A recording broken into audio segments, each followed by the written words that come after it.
மக்களின் வரிப்பணத்தில் இருந்து ஒரு பைசாவும் தொடமாட்டோம், தொட விடமாட்டோம், தொட்டால் விடமாட்டோம், இதற்கு முன் தொட்டவர்களையும் விடமாட்டோம்.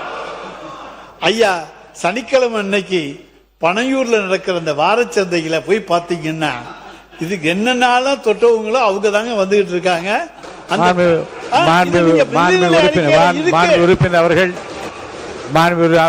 உறுப்பினர் அவர்கள் இப்போது கூறியிருக்கிற கருத்துக்கள் அவைக்கும் நீக்கப்படுகிறது. நீங்க தொடர்ந்து இல்ல தொல்ல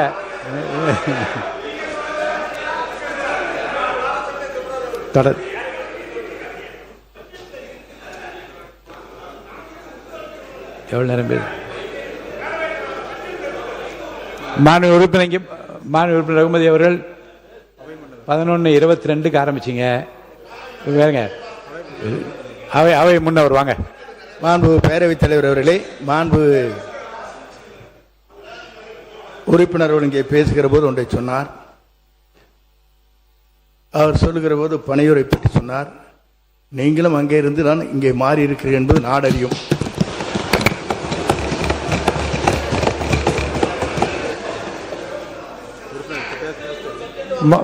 சப்ஜெக்டுக்கு வாங்க, தயவுசெய்து இங்க வாங்க. உறுப்பினர் நீங்க சப்ஜெக்ட் உள்ள வந்துருங்க. சப்ஜெக்ட் தானுங்க இது. நீங்க தொட்டால் விட மாட்டேன்னு சொல்றதெல்லாம் சப்ஜெக்ட் தானுங்க. அந்த சப்ஜெக்ட் நீங்க கொடுத்திருக்க நிதிநிலை அறிக்கையிலேருந்து பேசுறேன், அதுல இருந்து பேசக்கூடாதுன்னு சொன்னீங்கன்னா நான் என்ன பண்ண முடியும்? வேற ஒரு நிதிநிலை அறிக்கையாவது கொடுங்க, அதை வச்சு பேசுறேன். மாண்பு உறுப்பினர் சரி, இப்போது பேசியது அவை கொண்டு நீக்கப்படுகிறது. அதாவது எங்களுடைய ஆட்சி காலத்தில் எங்களுடைய தலைவர் முத்துவேல் கருணாநிதி ஸ்டாலின் அவர்கள் சாலை விபத்திலே இறந்தவர்களுக்கு உடனடியாக வைத்தியம் பார்த்து காப்பாற்ற வேண்டும். இறந்தவர்ல சாலை விபத்தில் காயமடைந்தவர்களை, ஏன்னா அதுக்கு முன்னால யாரும் கவனிக்க மாட்டாங்க. பார்த்தா போலீஸ்ல எஃப்ஐஆர் போட்டு நம்மளை சாட்சி கூப்பிட்டுருவான்ட்டு யாரும் பார்க்க மாட்டாங்க. எனவே 48 மணி நேரத்துக்குள்ள இன்னுயிர் காப்போம் 48, நம்மை காக்கும் 48 என்கின்ற திட்டத்தை கொண்டு வந்து உடனடியாக அவர்களை மருத்துவமனையிலே கொண்டு போய் சேர்த்து அவர்களுக்கு 2 லட்சம் ரூபாய் வரைக்கும், அவர் ராஜஸ்தான்காரனா, கேரளாக்காரங்களா, அல்லது கர்நாடகாக்காரங்களா, அல்லது எந்த மாநிலத்தை சேர்ந்தவங்க, அப்படி என்றெல்லாம் பார்க்கவில்லை. உயிரை காப்பாற்ற வேண்டும். தமிழ்நாட்டிலே விபத்தினாலே ஒரு உயிர் போகக்கூடாது என்கின்ற அந்த சீரிய நோக்கத்தோடு 2 லட்சம் ரூபாயை உடனடியாக, நீ யார் பணத்தையும் யாரையும் எதிர்பார்க்க வேண்டாம். அந்த காயம் பெற்றவனுடைய தாய் வருகிறாரா, தந்தை வருகிறாரா, மகன் வருகிறாரா, மகள் வருகிறாரா பார்க்க வேண்டாம். நீ உடனடியாக அவர்களுக்கான வைத்தியத்தை செய், அதற்கான பணத்தை இந்த அரசு தரும் என்று தந்தவர் எங்களுடைய மாண்புமிகு முத்துவேல் கருணாநிதி ஸ்டாலின். இன்னைக்கு அந்த திட்டத்தை பத்தி இதில் எதுவும் காணும். விபத்து காப்பீடு திட்டம் அப்படின்னு போட்டிருக்கீங்களே தவிர இந்த ரோடு ஆக்சிடென்ட்ல 2 லட்சம் ரூபாய் எந்த கேள்வி இல்லை. எஃப்ஐஆர் இருந்தா போதும், எந்த கார்டு எதுவுமே தேவையில்லை. அந்த திட்டம் இருக்கிறதா என்பதை நம்முடைய மக்கள் நல்வாழ்வுத்துறை அமைச்சர் அவர்கள் தன்னுடைய மானிய கோரிக்கையில கூட சொல்லலாம். மக்கள் நல்வாழ்வுத்துறை அமைச்சர் அவர்கள்.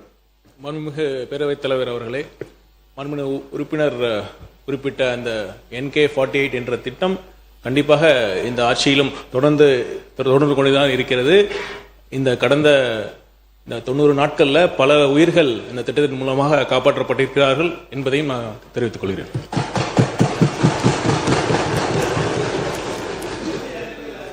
அதனாலதான் அதை பத்தி பேச வேண்டியதா போச்சு. அடுத்தது வெற்றி 150 நாள் திட்டம். அது இந்த அரசு ஒன்றிய அரசிடம் சரண்டர் ஆகிவிட்டது என்பதற்கு எடுத்துக்காட்டான முதல் திட்டம் அந்த திட்டம்.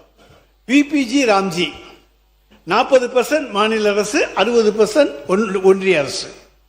அந்த திட்டம் கிராமப்புற வேலை வாய்ப்புகளுக்கு நாங்கள் வேண்டாம் என்று எதிர்த்தோம். அதனால எங்களுக்கு 3591 கோடி ரூபாய், 591 கோடி ரூபாய் பணம் வரல. பணம் வரவில்லை என்றாலும் கூட அந்த மக்களுக்கு வேலை வாய்ப்பை கொடுத்தோம்.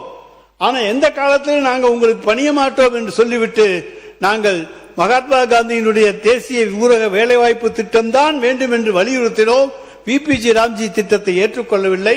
ஆனால் இன்றைக்கு ஒன்றிய அரசுக்கு அது சத்தமே இல்லாம செஞ்சிருவீங்க. அதுதாங்க உங்களுடைய சாதனை. எப்படி ஓட்டுல எலெக்ஷன்ல சத்தமே இல்லாம வந்தீங்களோ அது போல சத்தமே இல்லாம சரண்டர் ஆயிடுறீங்க. மாண்புமிகு பள்ளிக்கல்வித்துறை அமைச்சர் அவர்கள். மாண்புமிகு சட்டமன்ற பேரவைத் தலைவர் அவர்களே, எதிர்க்கட்சியை பொறுத்தவரை சற்று நேரம் முன்பு மாண்புமிகு உறுப்பினர் தங்கம் தென்னரசு அண்ணன் பேசினார். உண்மையிலேயே அரசியல் வேறுபாடுகளை எல்லாம் தாண்டி அதில் பெற்றுக்கொள்வதற்கும் கற்றுக்கொள்வதற்கும் எண்ணற்ற செய்திகள் இருந்ததை நாங்கள் இளம் தலைவர்கள் குறித்துக் கொண்டோம்.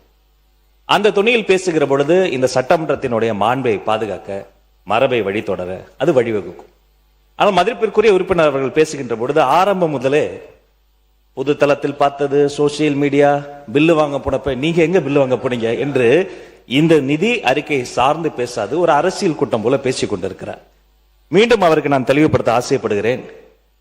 தோற்றதற்கு காரணம் இன்ஸ்டாகிராமா, எலெக்ஷன் ஓட்டிங் மிஷினா என்று பார்க்காமல் அவர்களை சீராய்வு செய்து கொள்வதுதான் அவர்களுக்கு நல்லது, அவர்களினுடைய வருங்காலத்திற்கு நல்லது.